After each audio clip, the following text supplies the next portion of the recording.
Nós estamos recebendo hoje o Dr. Eduardo Luiz Cruels Vieira, que ele também é o presidente do Sindicato dos Médicos em Sorocaba, é diretor da APM, da Associação Paulista de Medicina, o diretor distrital, e foi também vice-presidente da Sociedade Médica em Sorocaba. Eu não queria dizer isso, mas nós precisamos dizer aqui quem é o Dr. Eduardo Vieira. Ele é ortopedista, cirurgião, e também tem uma clínica particular bastante tradicional, que atendia junto com o pai dele, Dr. Eduardo Vieira, que é alguém que a gente conhece há muito tempo.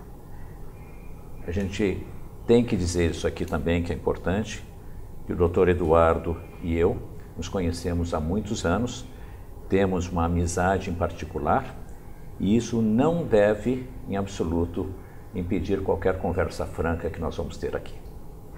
Muito bom. Dr. Eduardo Vieira, o senhor é o maior crítico da questão da terceirização aqui em Sorocaba. Por quê? Então, a terceirização não estava dentro do projeto do SUS. O SUS eu considero a maior conquista que a sociedade brasileira teve com a Constituição de 88. Então, nós estamos no ano de 2018 com 30 anos do SUS e eu vejo a terceirização como um desvirtuamento. Por quê? Na origem do projeto do SUS, que nasceu da Conferência de Saúde, a 8ª Conferência de Saúde, as entidades filantrópicas e organizações sociais deveriam entrar de forma complementar. E o Estado que deveria gerenciar o SUS. E existem muitas ilhas de excelência no SUS, nós sabemos disso. E, infelizmente, a partir do ano 2000, 99, 2000, iniciou-se essa maneira de trabalhar das OS. Nosso entendimento em Sorocaba, principalmente, quando o prefeito anterior, ele promoveu a mudança do PA da Zona Leste, que era na Santa Casa.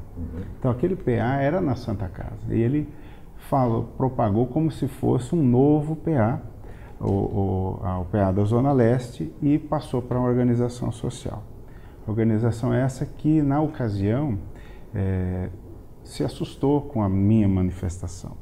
Tanto é que alguns diretores questionaram, até de forma forte, aquela manifestação, pedindo uma retratação, etc. Isso eu estou dizendo do BOS, porque eles acreditavam naquele momento que eu estava sendo contra o BOS, e não era essa a questão. O que eu estava criticando era que era um erro criar um PA na Zona Leste naquela ocasião, sendo que já existia o PA que era na própria Santa Casa. Então, essa crítica ao modelo da terceirização, ela vem desde essa época, em 2013, e quando a gente ainda nem fazia parte da diretoria do sindicato.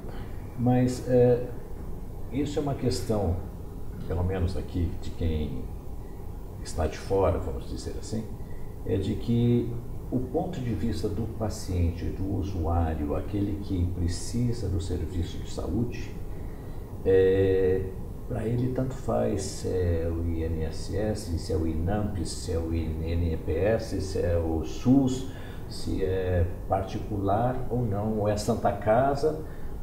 Para ele o importante é ser bem atendido e, acima de tudo, ser atendido com uma certa presteza, porque a gente vê essas filas intermináveis. Onde que fica o paciente nessa história toda? Uma boa pergunta, porque a lógica da terceirização são os resultados, como se fosse uma empresa. Né? Então, o número de atendimentos, o número de procedimentos, e não funciona assim quando nós estamos lidando com os seres humanos. Sim. Então, essa lógica empresarial de números, eu acho que ela é errada. Então, fazer comparações, por exemplo, entre o PA da Zona Norte e o PA da Zona Leste, já começa errado, porque o próprio perfil socioeconômico das duas regiões é diferente. Então, a gente começa por aí. E depois,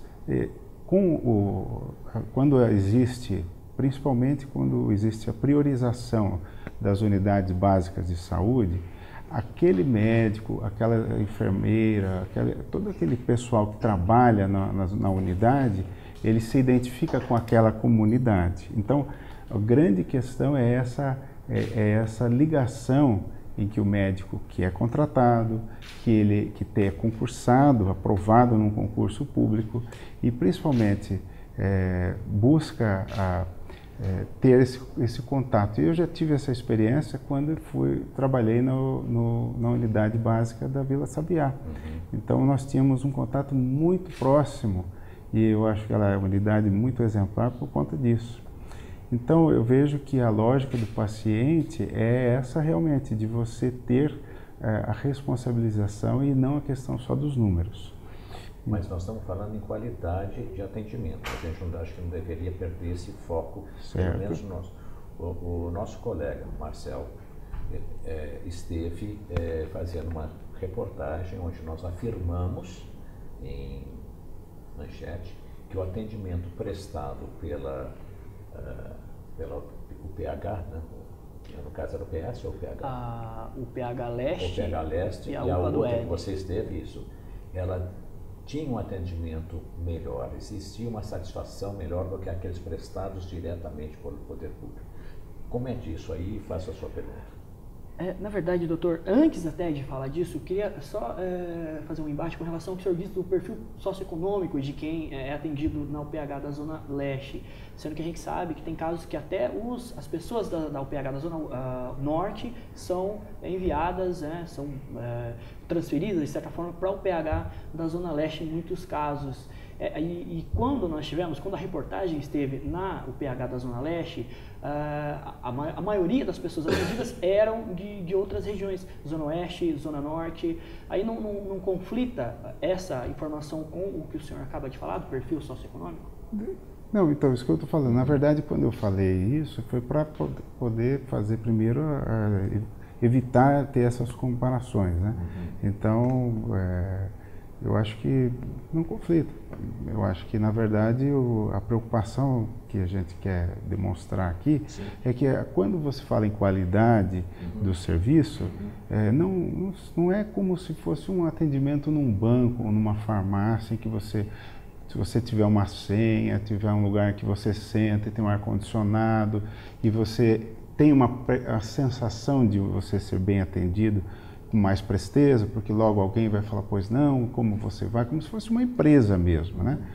Porque muitas vezes as pessoas não se percebem que esses médicos que estão fazendo o atendimento nas unidades contratadas são médicos que têm muitos anos de carreira, têm muita experiência, muitos deles, eu estou falando da Zona Norte e da Zona Oeste e das outras... Estou falando do atendimento público. Exato. Muitos deles têm mais de 10 anos de carreira, têm especialidades. Alguns são mestres, doutores, inclusive, que estão trabalhando no serviço público. Essa tendência das unidades fazer um atendimento mais rápido pode dar essa impressão para o paciente nessas unidades terceirizadas, mas não significa que como paciente, como diagnóstico, isso será a melhor saída, vai ser o melhor tratamento para ele. Então é preciso desmistificar essa questão. Nós estamos achando. Existe sim a tendência dos médicos pode falar o que você quiser, dos médicos que estão lá, inclusive por conta de não serem contratados, né, por CLT, a maioria são contratados, houve até uma condenação judicial por conta disso, então eu não estou falando uma coisa então a tendência é que sejam médicos que, como se fosse vamos falar assim, uma contratação de disponibilidade. Então seriam, olha, tem uma vaga que não importa se você é uma pessoa experiente, se você é recém-formado ou não, aquela disponibilidade e também muitas vezes pessoas que não são de Sorocaba, isso também é importante, pessoas que não têm relação nenhuma com a cidade podem ter trabalhado nessas unidades. Então, Isso pode não parecer uma coisa tão importante para o jornalista, eu compreendo o lado jornalístico da coisa, mas é fundamental do ponto de vista médico. Então, quando nós estamos defendendo aqui a unidade pública, é uma defesa não só da categoria médica, do servidor público municipal, mas uma defesa da boa medicina. Doutor, eu creio, e o senhor me corrija se eu estiver errado, que o senhor está falando também na questão da humanização do atendimento, etc. Agora, a eficiência, ela entra onde nessa questão? A eficiência entra em você ter condições de trabalho, você ter os medicamentos, nós temos tido problemas nessas unidades públicas, que pacientes têm que ficar dias internados numa situação não desejável na unidade, sendo que deveriam ter sido transferidos. Então a eficiência também tem outros fatores além desses que é ser atendido rapidamente, porque o prefeito Crespo falou que 2/3 dos atendimentos não precisava, hoje eu ouvi uma entrevista dele, e não precisavam estar na UPH. E ele está certo, eu acho que ele está certo. Quando ele fez a demonstração do plano no final do ano, nós concordamos com o diagnóstico dele, né, que existe uma procura muito grande por UPHs e unidades de pronto atendimento, e isso também acontece no serviço privado, a gente sabe disso, né, porque muitas vezes a pessoa ele precisa ser atendido no final do dia, porque durante o dia ele está trabalhando, e muitas vezes não consegue o acesso porque não existem médicos nas unidades básicas. Então o diagnóstico dele foi correto, só que no nosso entendimento ele está errado no tratamento, ou seja, passar tudo para a OS e para a terceirização. Então essa que é a crítica que nós fazemos. O senhor inclusive citou no começo da entrevista a questão na questão da UPH da Zona Leste, o senhor falou do modelo, né? O sindicato criticou o modelo. Tem um modelo de terceirização ou de gestão compartilhada ideal, ou simplesmente qualquer tipo de modelo o sindicato abomina? Não, eu acho que, como eu diria assim, por exemplo, o Hospital Santa Lucinda, Santa Casa, o Sorocaba não tem condições de ter um hospital público municipal. Então, existe a terceirização, que na verdade ela ela é de forma complementar, né? Então a cidade não tem condição de fazer as cirurgias, então não abomino qualquer tipo de terceirização. O que me preocupa é o modelo das OS, que muitas vezes, e isso tem sido demonstrado, não tem uma regulação adequada. Estudos estão mostrando que as OS gastam 2,4 vezes mais do que o serviço público normal. Então é uma preocupação, porque elas estão se multiplicando. Temos visto como aconteceu na saúde mental recentemente, eles deixam aquele contrato, e quando deixam com pendências trabalhistas, né, com aqueles prestadores de serviço, os funcionários, e eles ficaram esperando e a prefeitura já tinha pago. E ao final disso ele ainda foi premiado com mais um CAPS, logo depois de ter, quer dizer, eles ainda não pagaram os funcionários demissionários lá do Veracruz, né? Que é um caso bastante peculiar, vamos considerar isso. Mas de qualquer forma, a terceirização acontece da mesma forma na merenda, em todos os setores. No final das contas, ela pode gerar esse tipo de problema. Uma questão, um ponto.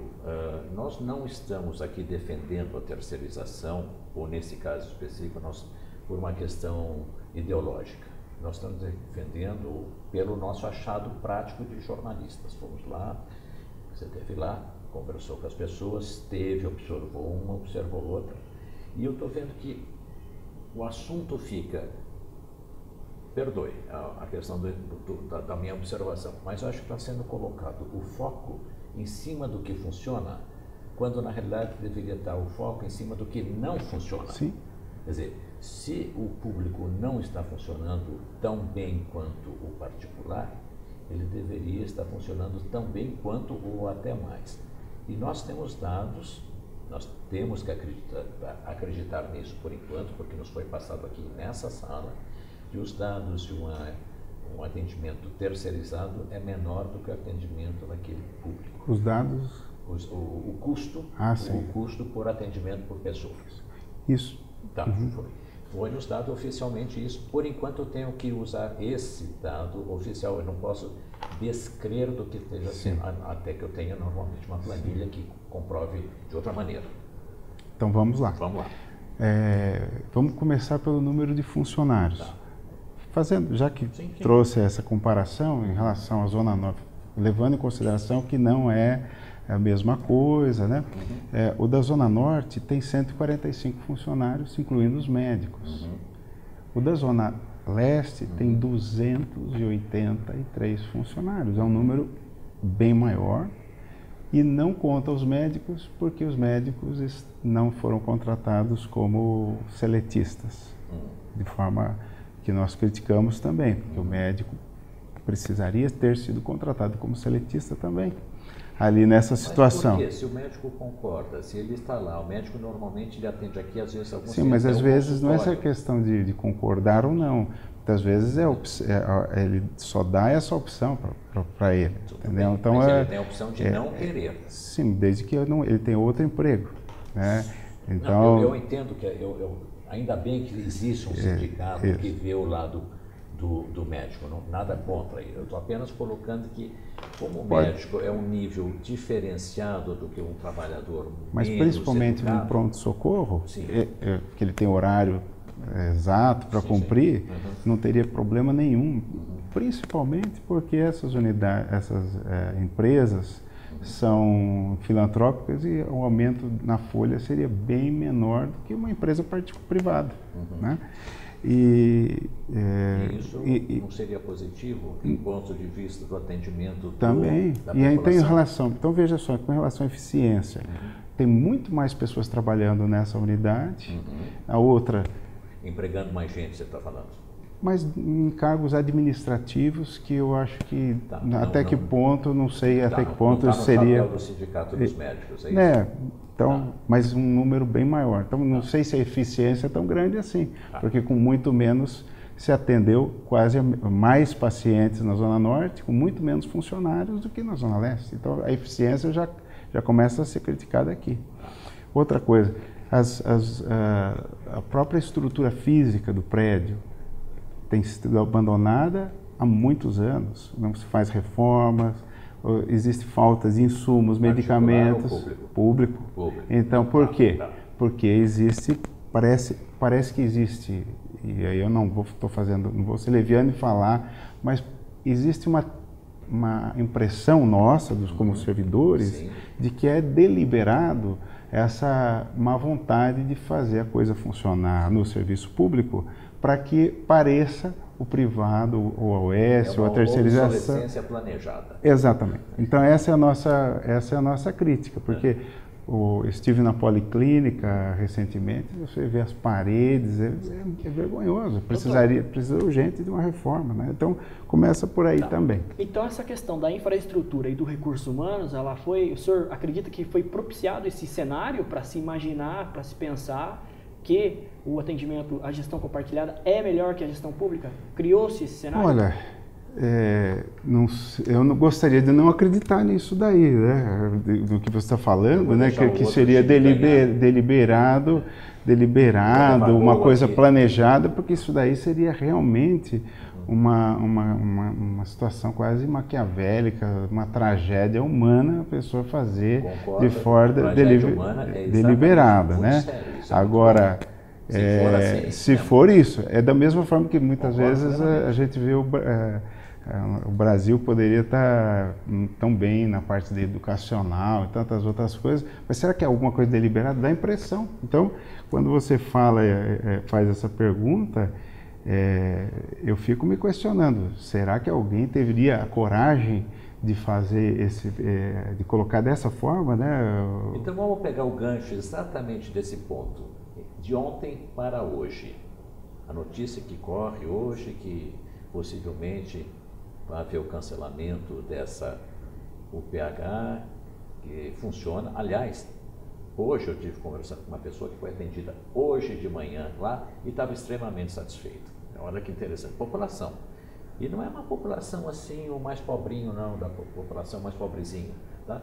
É uma pessoa de classe média que foi lá e tal, e foi bem atendida. Mas voltando, existe essa história de que talvez vai fechar, não vai fechar. Ou qual é a posição de vocês? O que vocês acham que está acontecendo?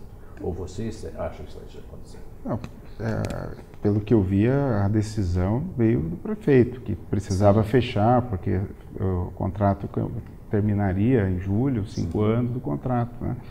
Eu acho que... Isso não vai contemplar o pedido de vocês? Não, nosso pedido não foi no sentido de... O objetivo. Não, nós não objetivamos destruir, mas que gradativamente fosse ocupando os espaços com o serviço público. Nós temos condições pela lei de responsabilidade fiscal. Devo deixar claro que o prefeito tem tentado mostrar que a lei de responsabilidade fiscal está quase atingida, a meta.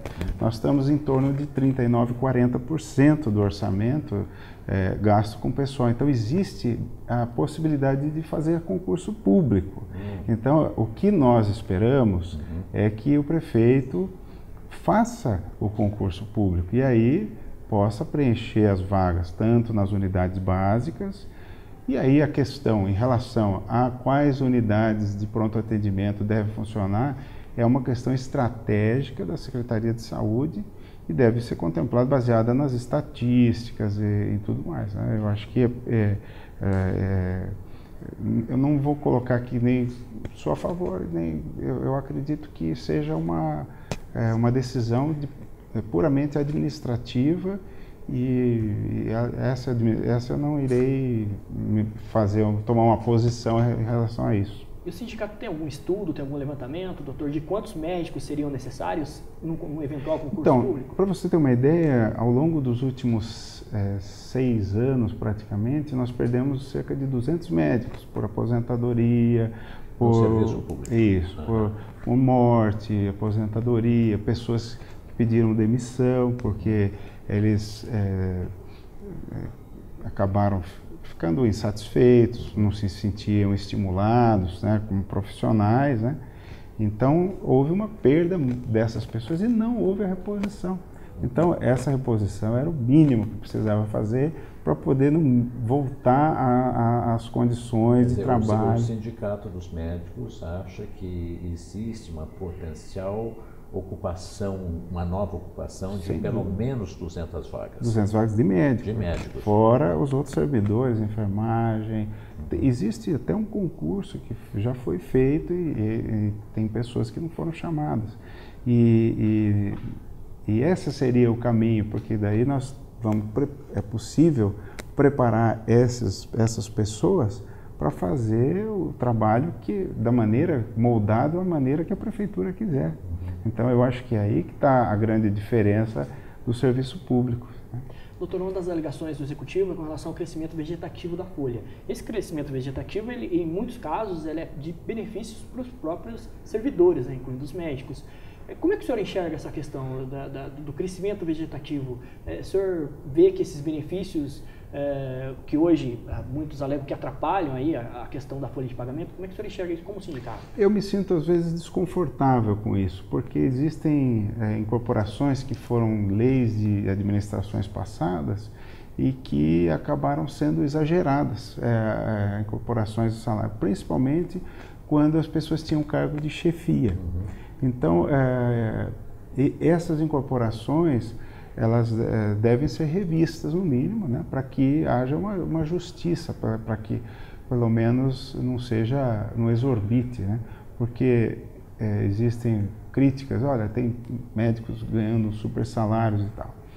E, na verdade, a grande maioria recebe o piso e mais os quinquênios, os benefícios que não são tão grandes assim. Então, quando o senhor fala disso, está falando, por exemplo, do caso de um profissional que recebeu 143 mil no único mês. Então, isso daí como que eu posso defender como sindicato, né? Eu não tenho como achar que isso seja justo, né, como sindicato. Claro que deve ter recebeu em pecúnia. Não houve ilegalidade.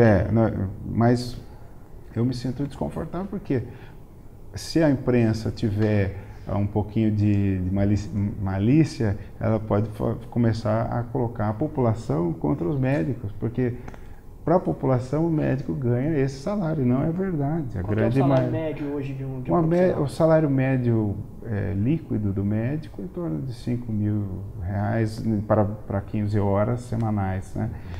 Então está dentro e eu acredito. 5.000 mês. Isso, líquido. 260 mais 13º, mais férias e também fundo, alguma contribuição. Não tem fundo de garantia, como é servidor.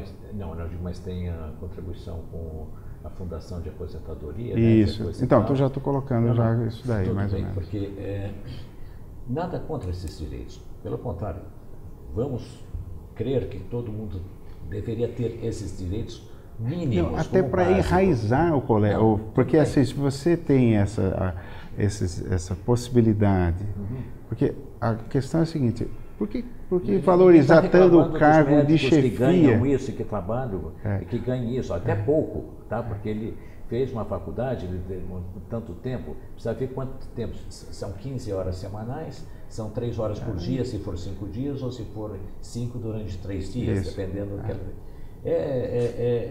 ajuda bem, em especial porque ele teria, entre aspas, a tal estabilidade dentro do setor público. Sim. Que é uma coisa que se procura tanto, em especial no país hoje que nós temos, e está tão difícil as coisas. Tá.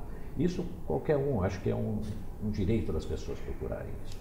A questão que eu vejo nisso não se trata necessariamente sobre o direito do médico de ter isso.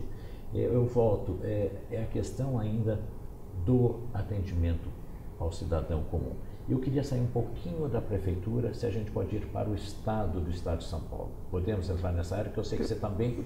Sim, eu gostaria de completar, assim, que o sindicato tem se posicionado, nossas ações do ponto de vista jurídico ainda não estão esgotadas, né, em relação à terceirização, então isso eu gostaria de deixar pontuado aqui. Nós faremos um agravo que nós faremos junto ao Ministério, ao Tribunal de Justiça de São Paulo, que cassou a nossa liminar, e também aguardamos a decisão do mérito da nossa ação que nós fizemos para impedir esse processo da terceirização. Então, primeiro isso. Mas, por outro lado, nós queremos deixar claro que nós estamos abertos à negociação no sentido de que, se o prefeito vier a trabalhar deixando de lado a proposta da terceirização, então a negociação seria, desde que ele abandone essa ideia da terceirização... É uma premissa.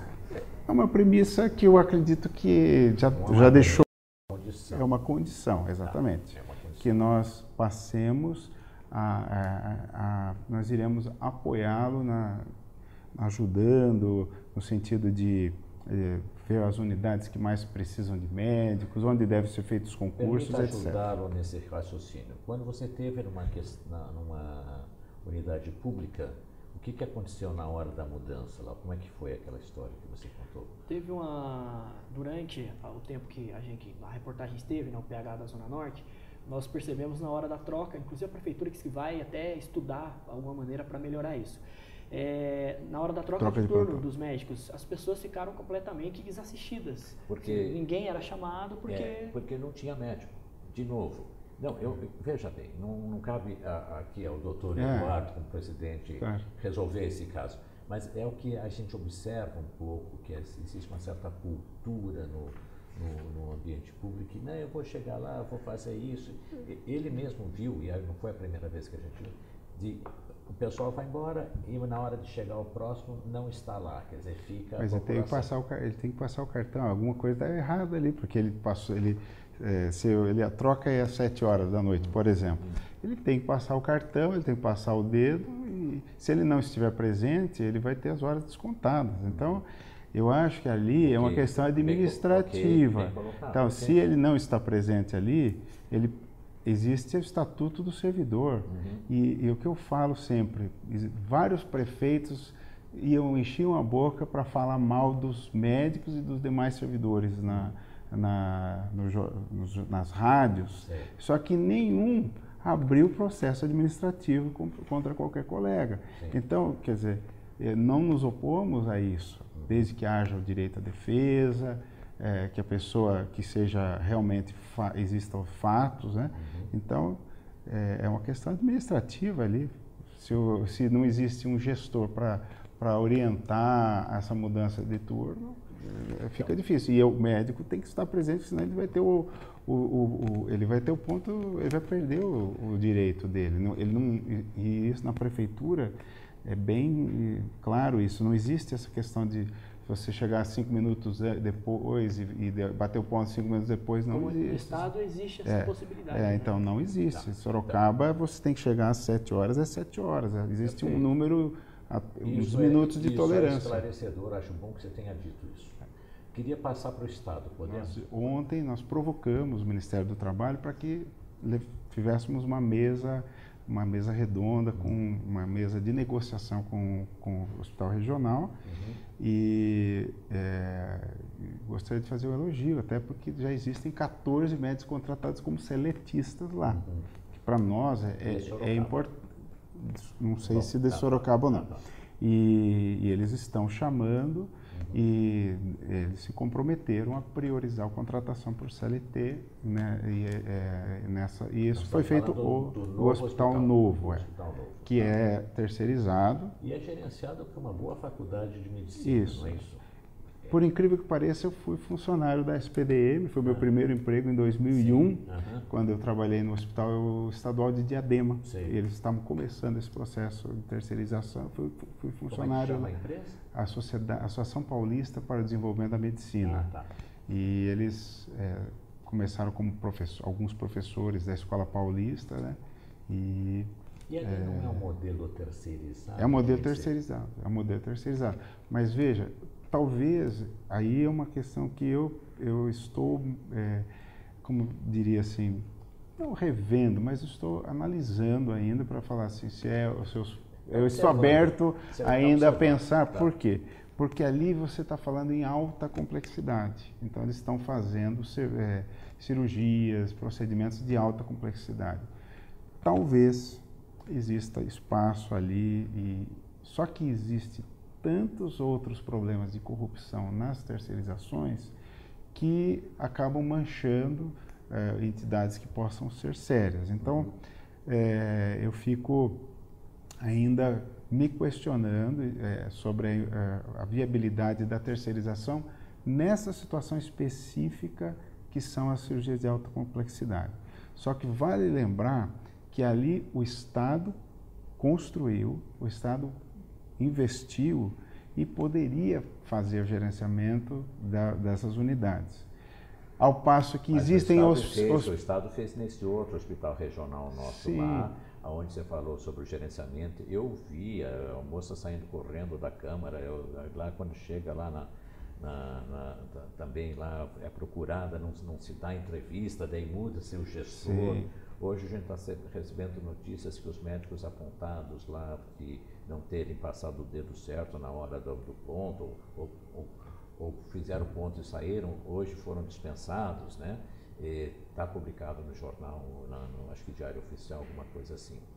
Então, me parece que o gestor público não é o mais eficiente. Então, mas eu não estou fazendo a comparação com o gestor público ali nesse caso. Eu estou fazendo a comparação com entidades sérias que fizeram o seu patrimônio, por exemplo, a Fundação São Paulo, o Hospital Santa Lucinda, que também podem prestar esse serviço sem ter feito o Estado todo esse investimento. Então, eu acho que a gente tem que também prestar atenção. A Santa Casa, por exemplo, que já existe, e ela não foi o Estado que construiu, apesar de muito do dinheiro ter sido público lá, né? Mas vale a pena a gente analisar por esse lado, porque o Estado como indutor, mas depois entregar tudo na mão de uma entidade que, como se tivesse ganho todos os benefícios. Né? Saber se o físico e vamos dizer assim, o hardware está nas mãos. Eu tenho a impressão que o gerenciamento Para mim não está claro também, eu não sei. Só me preocupa realmente a questão quando nós falamos dos resultados como se fosse uma empresa. Perfeito. Né? Então, quando ontem, né, na conversa, a gente via que a preocupação é com as metas, com os resultados, com os pacientes, é claro, não há dúvida, mas não é assim que deve ser feita a gestão de seres humanos, não é por números. Eu acho que a gente erra quando a gente coloca dessa forma. Essa questão envolvendo a gestão lá de exames, lá do São Guilherme, que houve algumas irregularidades apontadas, o que isso influenciou na opinião do senhor com relação à gestão compartilhada, doutor? Veja, isso foi uma coisa, foi muito bom você ter perguntado, porque eu faço parte do conselho e lá no mês de junho nós fizemos um requerimento, eu fiz um requerimento para o conselho para que a prefeitura falasse o que era essa unidade, para que servia, qual que era o objetivo daquilo lá. E nós esperamos 6 meses e meio para receber alguma satisfação. Em todas as reuniões, essa era lida na ata que esse ofício não foi respondido pela prefeitura. Então, ficou até uma situação muito desagradável, porque parecia que a prefeitura queria esconder alguma coisa. E foi muito importante a própria prefeitura, a auditoria interna da prefeitura, ter visto em apenas 2 ou 3 dias um número tão grande de irregularidades. Né? Então, volto a falar, porque o objetivo, que é a meta para poder receber o valor acordado de acordo com a meta. Até hoje, a gente merece mais esclarecimentos sobre o que foi feito lá. Sobre as instalações, por exemplo, né? Qualquer consultório médico, você tem tantas exigências, né? Mesmo na Unimed ou no Hospital Samaritano, tantas exigências da vigilância sanitária, de repente, numa tenda de circo, praticamente, né? E com chão batido ali, você tem procedimentos de uma complexidade que é até razoavelmente grande. Mamografia, ultrassonografia, cirurgias vasculares, eu não sei como que a vigilância aprova uma coisa dessa, sendo que nós temos tantos empecilhos que a vigilância mostra para nós. Então, essa questão do CIES realmente nos preocupa, porque mostrou e mais ainda, o prefeito, sabendo que havia essa irregularidade, ele fez uma renovação do contrato, que até o próprio secretário, o secretário de saúde, se recusou a assinar. Então, isso realmente é uma coisa muito grave.